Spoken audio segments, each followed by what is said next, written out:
एक बीमारी है आजकल जो एक साइलेंट एपिडेमिक की तरह है, वो वेरिकोसिटी है। सबसे पहला सिम्टम ये है कि आपको इचमी होने लगती है, रात को टांगे, थकावट होने लगती है चलने से।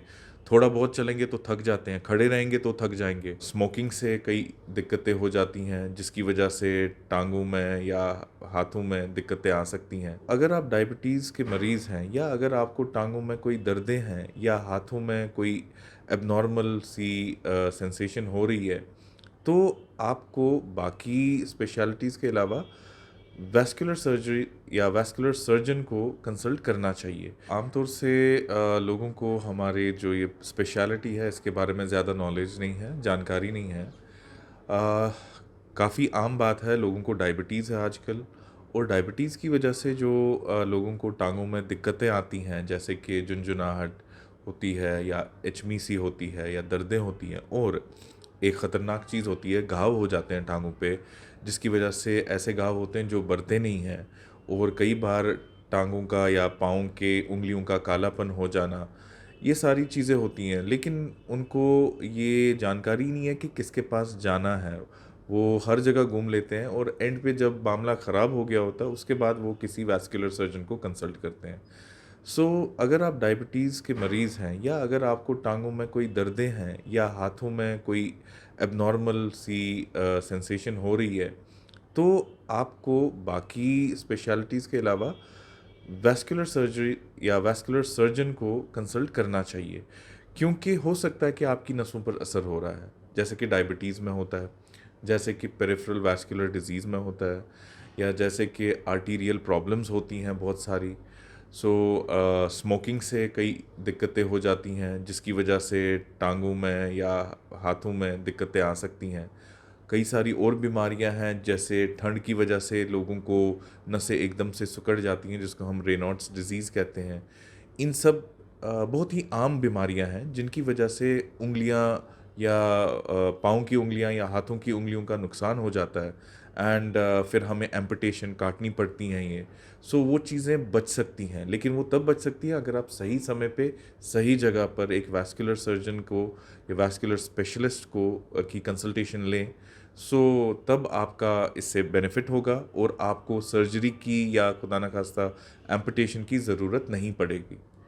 तो इससे बचने के लिए क्या करना चाहिए इंसान को? वेल देखिए, अगर डायबिटिक हैं तो सबसे इम्पॉर्टेंट चीज़ है कि आपका डायबिटीज़ कंट्रोल में होना चाहिए। एक रेगुलर चेकअप, जैसे आप एक एंडोक्रिनोलॉजिस्ट के पास जाते हैं अपना शुगर चेक रेगुलरली कराने के लिए, उसके अलावा एक वैस्कुलर सर्जन के पास भी जाना चाहिए, सो दैट आपकी नसों की जांच हो।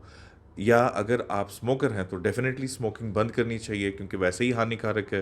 एंड स्मोकिंग की वजह से जो दिक्कतें आ सकती हैं, जैसे कि हम हार्ट के रिलेटेड प्रॉब्लम्स आती हैं, तो आप कार्डियोलॉजिस्ट एक कार्डियक चेकअप कराते हैं एनुअली, तो एक वैस्कुलर सर्जन के पास भी आप चेकअप करा लीजिए, ताकि अगर कोई चीज़ शुरू हो रही है वो आगे ना बढ़े और फिर सर्जरी की नौबत ना आए, एंड खुदा न खास्ता एम्पुटेशन या काटने, वो शरीर का अंग काटने की नौबत ना आए। तो कैसे पता चलता है बीमारी? एचमी होती है, दर्दें होती हैं, या एकदम से सुनपन आ जाता है, या टांगों की सेंसेशन या पाँव की सेंसेशन या हाथों की सेंसेशन एकदम से ऑल्टर हो जाती है, बदल जाती है, जलन सी होती है, या झुनझुनाहट होती है। ये चीज़ें वैसे पता चलती हैं।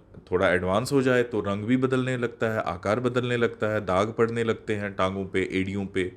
और सबसे पहला सिम्पटम ये है कि आपको इचमी होने लगती है, रात को टांगे, थकावट होने लगती है चलने से। थोड़ा बहुत चलेंगे तो थक जाते हैं, खड़े रहेंगे तो थक जाएंगे। बहुत ही इम्पॉर्टेंट एक बीमारी है आजकल जो एक साइलेंट एपिडेमिक की तरह है, वो वेरिकोसिटी है। हालांकि उसमें कोई ख़तरा नहीं है, लेकिन उसमें आपकी क्वालिटी ऑफ लाइफ बड़ी ख़राब हो जाती है। जब से हमारे किचन्स मॉड्यूलर हो चुके हैं, क्योंकि पहले हमारे किचन्स जो होते थे बैठने वाले होते थे, लेकिन जब से मॉड्यूलर हो चुके हैं तो ये बीमारी औरतों में बहुत आम हो चुकी है।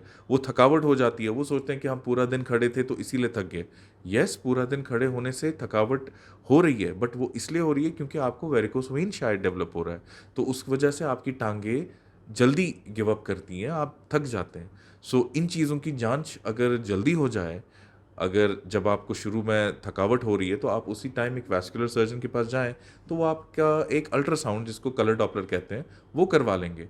सो उसकी वजह से हमें पता चलेगा कि हाँ भाई स्टेज 1 डिजीज़ पे है या स्टेज 2 डिजीज़ पे है, जिसमें हम मामूली दवाइयों से या जुराबों से या कुछ एक्सरसाइजों से, फिजियोथेरेपिस्ट की मदद लेके आपकी इस चीज़ का समाधान कर सकते हैं। बट अगर आप ये नहीं करेंगे, सो एडवांस डिजीज़ तो पता ही चलती है कि आपको घाव हो गए या दाग पड़ गए, तब आप उस टाइम पे आएंगे तो ऑपरेशन की नौबत आ गई होती है। सो अगर इन चीज़ों से बचना है तो शुरुआत में जैसे ही सिम्टम्स हों तो please visit a vascular surgeon. And साथ ही साथ अगर आप डायबिटिक हैं या अगर आप स्मोकर हैं तो काइंडली स्मोकिंग बंद कीजिए। डायबिटिक हैं, अपने शुगर का खास ख्याल रखें, उसकी लेवल मेंटेन करें, हर 3 से 4 महीने बाद अपना HbA1c चेक कराते रहें। उसका एक नॉर्मल लेवल पे रहना बहुत इंपॉर्टेंट है। अपने एंडोक्रिनोलॉजिस्ट को भी कंसल्ट करते रहें साइमल्टेनियसली।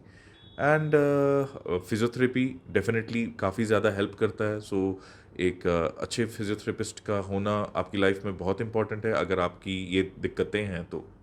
टेक वन अब आपके व्हाट्सएप पर। व्हाट्सएप करिए हाय 9728253663 पर।